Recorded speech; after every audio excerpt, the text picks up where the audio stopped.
मेरा नाम अपराजिता सिंह है और इंडिया सेंट्रल्स में आज हम बात करेंगे भारतीय सेना के बारे में। भारतीय सेना में कितने पद होते हैं, कौन होते हैं जनरल, मेजर, कर्नल, इनमें से कौन होता है सबसे सीनियर।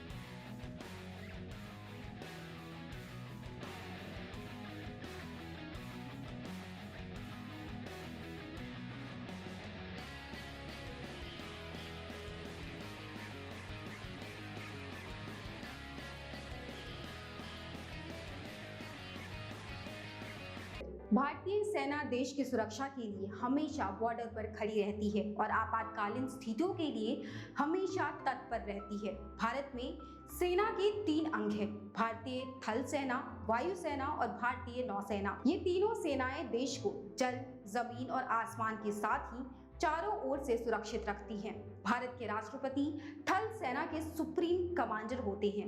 भारतीय सेना में उच्च अधिकारियों से लेकर सिपाहियों तक की वर्दी निर्धारित होती है और हर किसी की वर्दी पर अलग अलग चिन्ह होते हैं जो उनके सेना में पद और रैंक के बारे में बताते हैं। तो आज हम इंडिया सेंटिनल्स में भारतीय सेना के इन्हीं रैंक और पदों के बारे में बात करेंगे। भारतीय सेना में कुल 17 रैंक और पद होते हैं और सेना के सभी पदों को 2 भागों में विभाजित किया गया है, जिसमें एक सीनियर और दूसरा जूनियर पद होते हैं। प्रत्येक सिपाहियों की वर्दी पर कुछ चिन्ह दिए गए होते हैं जो उनके पदों को दर्शाता है और पदों के अनुसार अधिकारियों के पास उनके अलग अलग अधिकार भी होते हैं। सबसे पहले आते हैं सीनियर कमीशन अधिकारी। इनमें से सबसे पहले आता है फील्ड मार्शल का पद। फील्ड मार्शल सेना में सबसे बड़ा पद होता है, लेकिन ये पद सम्मान के रूप में दिया जाता है। फील्ड मार्शल की उपाधि आर्मी सेवा समाप्त होने के बाद भी रहती है, लेकिन वर्तमान समय में सेना ने इस पद को समाप्त कर दिया है। भारत में अभी तक सिर्फ 2 व्यक्तियों को ही इस उपाधि से सम्मानित किया गया है। भारत के सबसे पहले फील्ड मार्शल थे सैम मानेकशॉ। इन्हें ये रैंक 1 जनवरी 1973 को दिया गया था। उसके बाद KM करियप्पा भारतीय सेना के दूसरे फील्ड मार्शल बने। उसके बाद आता है जनरल का पद। ये फील्ड मार्शल के बाद की सबसे बड़ी रैंक है, लेकिन फील्ड मार्शल रैंक को खत्म करने के बाद जनरल सेना की सबसे बड़ी रैंक है। ये रैंक इंडियन आर्मी के सेनाध्यक्ष के पास होती है और ये चीफ ऑफ डिफेंस स्टाफ के पास भी हो सकती है और इसे लेफ्टिनेंट जनरल के ऊपर रखा गया है। एक जनरल रैंक के अधिकारी के बैच पर 4 स्टार बने होते हैं और कंधे पर 5 बिंदु वाला एक गोल्डन स्टार, अशोक चिन्ह और क्रॉस बैटन यानी कि क्रॉस की गई तलवार होती है। इसके बाद आता है लेफ्टिनेंट जनरल।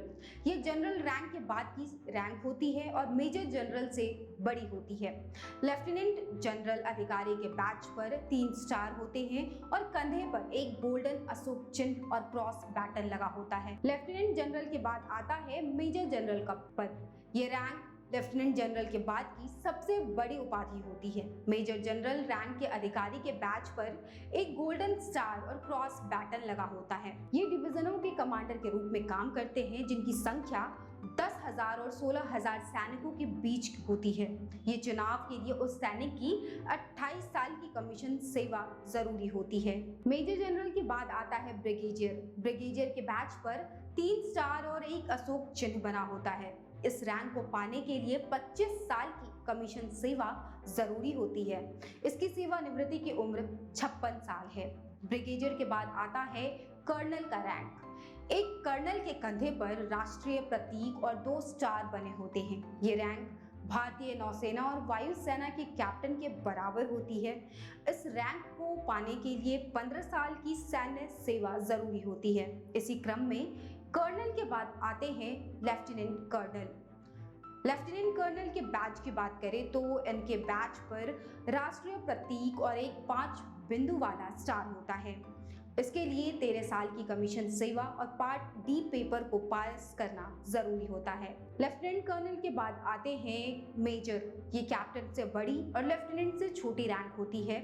इस पद वाले अधिकारी के बैच पर राष्ट्रीय प्रतीक अशोक स्तंभ लगा होता है। इस पद के लिए 6 साल की कमीशन सेवा और पार्ट बी पेपर को पास करना जरूरी है। मेजर के बाद आते हैं कैप्टन। कैप्टन के बैच पर 3 स्टार होते हैं। कैप्टन बनने के लिए 2 साल तक की सैन्य सेवा जरूरी होती है।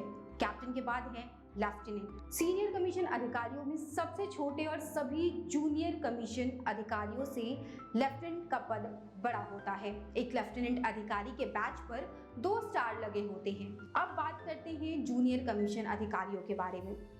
इसके तहत सबसे बड़ा पद होता है सूबेदार मेजर का। ये जूनियर अधिकारी पद में सबसे बड़ा पद है। इस अधिकारी के बैच पर गोल्डन राष्ट्रीय प्रतीक अशोक चिन्ह लगा होता है। इसके बाद वरीयता के क्रम में आते हैं सूबेदार, नायब सूबेदार, हवलदार, नायक, लांस नायक और सिपाही। सिपाही की वर्दी पर कोई भी रैंक नहीं होती है। बिना रैंक वाले सिपाही एक सामान्य सिपाही होता है जो रैंक वाले अधिकारियों के आदेश का पालन करता है। अभी खबरों में बस इतना ही।